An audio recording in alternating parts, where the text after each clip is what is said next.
రాజోలు జనసేన అభ్యర్థి ఎంపిక విషయంలో అధిష్టానం పునఃపరిశీలన చేస్తుందని రాజోలు జనసేన నేత బొంతు రాజేశ్వరరావు అన్నారు. తాను స్వతంత్ర అభ్యర్థిగా పోటీ చేస్తానని వస్తున్న వార్తల్లో నిజం లేదని ఆయన అన్నారు. మలికిపురంలో జనసేన పార్టీ కార్యకర్తలతో ఆయన ఆత్మీయ సమావేశం నిర్వహించారు. పవన్ విధానాలు నచ్చి పార్టీలో పనిచేస్తున్నారని చెబుతున్న బొంతు రాజేశ్వరరావుతో మా ప్రతినిధి Viswanath face to face. Razole Janasena అభ్యర్థి ఎంపికలో కొంత సందిగ్ధత అవస్థ ఏర్పడింది. ప్రధానంగా రాజోలు నియోజకవర్గంలో జనసేనకి ప్రకటించారు. ముందు తొలి త్రిపుల్ ఫార్ములాలో భాగంగా రాజోలను కూడా ప్రకటించడం జరిగింది. అయితే రాజోలకు ఇప్పటికే దేవా వరప్రసాద్ని అభ్యర్థిగా ప్రకటించడం జరిగింది. ప్రస్తుత పరిస్థితుల్లో ఎప్పటి నుంచో పార్టీ కార్యక్రమాల్లో యాక్టివ్గా ఉండి రాజోల ప్రాంతంలో సేవాభావంతో అనేక కార్యక్రమాలు చేస్తున్న బొంతు రాజేశ్వరరావుకి టికెట్ ఇవ్వకపోవడంపై ఈవేళ ఆత్మీయ సదస్సు నిర్వహించారు. ఆత్మీయ సదస్సులో భాగంగా ఖచ్చితంగా ఈ నియోజకవర్గంలో గెలిచే వ్యక్తికి టికెట్ ఇవ్వాలనే ఒక నినాదాన్ని ఆత్మీయ సదస్సు ద్వారా తీసుకురావడం జరిగింది. ప్రస్తుతం బొంతు రాజేశ్వరరావు మనతో ఉన్నారు. అసలు ఏంటి జరుగుతున్న పరిణామాలు ఏంటి, జరగబోయేది ఏంటి అడిగి తెలుసుకునే ప్రయత్నం చేద్దాం. సార్ చెప్పండి, ఈ రోజు ఆత్మీయ సదస్సు ఏర్పాటు యొక్క ముఖ్య ఉద్దేశం ఏంటి? అసలు పవన్ కళ్యాణ్ గారు చాలా మంచి నాయకుడు అని చెప్పి ఆయన రాష్ట్రంలో ఉన్నటువంటి పేదరికాన్ని, అలాగే నిరక్షరాస్యతని, అలాగే నిరుద్యోగ సమస్యని, ఎన్నో సమస్యలు ఉన్నాయి. ఇంకాను అదే వ్యవసాయం సమస్యలు ఉన్నాయి. ఇవన్నిటినీ కూడా తప్పనిసరిగా పారదోలే నాయకత్వం ఉన్నటువంటి నాయకుడు అని చెప్పి నేను జనసేన పార్టీలో జాయిన్ అయ్యాను. అల్టిమేట్గా నాకు కావాల్సింది ఒకటే, నా రాజోలు ప్రజలు ఎన్నో సమస్యలతో ఉన్నారు. దాంట్లో ఎక్కువ మంది నా సొంత ప్రజలు ఉన్నారు. సుమారు 80 నుండి 1,00,000 మంది వరకు నాకు తెలిసిన మిత్రులు ఉన్నారు. గత 12 ఏళ్ళ నుండి కూడా నన్ను వెన్నంటే నా కష్టకాలు పంచుకున్న మిత్రులు అందరూ ఉన్నారు. వాళ్ళందరికీ కూడా మంచి జరగాలనే ఒకే ఒక నాకు లక్ష్యం ఉన్నది. ప్రధానంగా రాజోలకి జనసేన అభ్యర్థిని ప్రకటించారు. ఈ పరిస్థితుల్లో మీరు ఆత్మీయ సదస్సు పెట్టారు. ఆత్మీయ సదస్సు ద్వారా మీరు జనసేన అధినేత పవన్ కళ్యాణ్కి ఏం చెప్పదలుచుకున్నారు?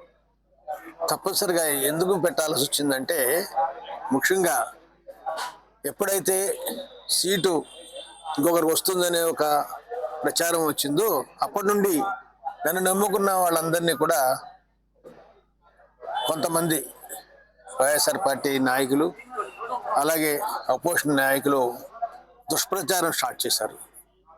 ముఖ్యంగా నా మీద నేను సీటు రాకపోతే ఉండట్లేదని చెప్పి, ఇంకో పార్టీకి వెళుతున్నా అని చెప్పి, అలాగే ఇండిపెండెంట్గా నిలబడుతున్నా అని చెప్పి అన్ని దుష్ప్రచారం చేశారు. అలాగే నన్ను నమ్ముకున్న వాళ్ళందరినీ కూడా వాళ్ళంతా కూడా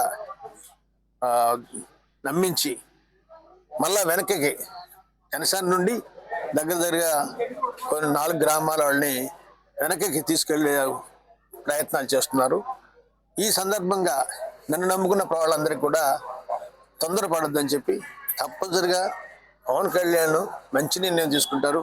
ఎందుకంటే ఆయన నాతోటి 4-5 రోజుల్లో రీఎగ్జామిన్ చేసి తప్పనిసరిగా సైంటిఫిక్గా నేను ఆలోచన చేసి నేను మంచి నిర్ణయం తీసుకుంటా అని నాకు వాగ్దానం చేశారు. కాబట్టి మీరు ఇప్పుడు ఏమీ తొందరపడొద్దని చెప్పి వాళ్ళందరినీ రిక్వెస్ట్ చేసేదానికి ఈ సమావేశం ఏర్పాటు చేస్తారు. అంటే ప్రధానంగా 4 రోజుల్లో రీఎగ్జామ్ చేస్తానంటే ఇప్పుడు అభ్యర్థి ఎంపిక విషయంలో ఒక తప్పు జరిగిందని ఒప్పుకుంటున్నారా? అంటే ఆల్రెడీ కొంత సోషల్ మీడియాలో ట్రోల్ అవుతుంది. ఎవరైతే ప్రస్తుతం అభ్యర్థిగా ఎంపిక చేశారో ఆయనకి స్థానికంగా కూడా ఉండకుండా లాడ్జీలో ఉంటూ స్థానికంగా ఎటువంటి ఈ నియోజకవర్గ ప్రజలతో సత్సంబంధాలు లేకుండా వెళ్ళిపోయిన వ్యక్తి ఈ రోజు వచ్చారని, దాన్ని మీరు ఎట్లా అంటారు? తప్పనిసరిగా మా నాయకుడు చేసిన ఎంపికని నేను ఎట్టి పరిస్థితులను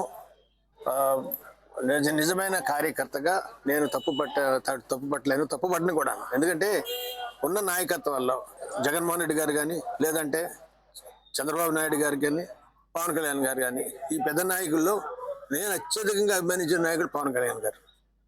ఎందుకంటే ఆయనకి ఏమాత్రం స్వార్థం లేని నాయకుడు. కాబట్టి ఆయన తీసుకునే డెసిషన్ అనేది తప్పనిసరిగా నేను తప్పుపట్టి ఆ స్థాయి నాది కూడా కాదు, అటువంటి సాహసం కూడా నేను చేయను. అంటే నియోజకవర్గంలో మీరు ఎన్నో సేవా కార్యక్రమాలు చేశారు. నియోజకవర్గ ప్రజలకు ఎప్పటి నుంచో సుపరిచితులు, అందుబాటులో ఉన్న వ్యక్తి. ఇటువంటి వ్యక్తికి టికెట్ ఇవ్వకపోవడం అంటే పార్టీ అధిష్టానం పరిశీలనలో లోపం ఉందంటారా? అట్లా చెప్పలేను. ఎందుకంటే రాజకీయాలు అనేవి రోజు రోజుకి మారుతూ ఉంటాయి. తప్పనిసరిగా మీ అందరికి తెలుసు, మీరు పత్రికా రంగంలో ఉన్నారు, మరి ప్రజలందరికీ తెలుసు. తప్పనిసరిగా అపోజిషన్ పార్టీలు వేసే ఎత్తుగడల మీద, లేదంటే ప్రజలు ఆలోచనలు కూడా ఎప్పటికప్పుడు మారుతూ ఉండేటువంటి సహజం. ఈ నేపథ్యంలో నాయకులు ఎప్పటికప్పుడు రిఫ్రెష్ చేసుకోవడం అనేది సహజం. అందుకనే ఉన్నదాన్ని ఒకసారి ఎగ్జామిన్ చేసుకుని మంచి దిశగా మనం వెళ్ళాలని చెప్పేసి ఆయన అన్నారు. ఖచ్చితంగా అంటే సోషల్ మీడియాలో ట్రోల్ అవుతున్న దానిపై ఆత్మీయ సదస్సు పెట్టాను. నేను స్వతంత్ర అభ్యర్థిగా రంగంలోకి రావడానికి ఇష్టపడటం లేదు, పార్టీ అధిష్టాన నిర్ణయానికి కట్టుబడి ఉంటాను. ఖచ్చితంగా దీనిపై పవన్ కళ్యాణ్ పునఃపరిశీలన చేస్తారని ఆశిస్తున్నానని చెప్పి రాజేశ్వరరావు చెప్తున్నారు. విశ్వనాథ్, రాజ్ న్యూస్.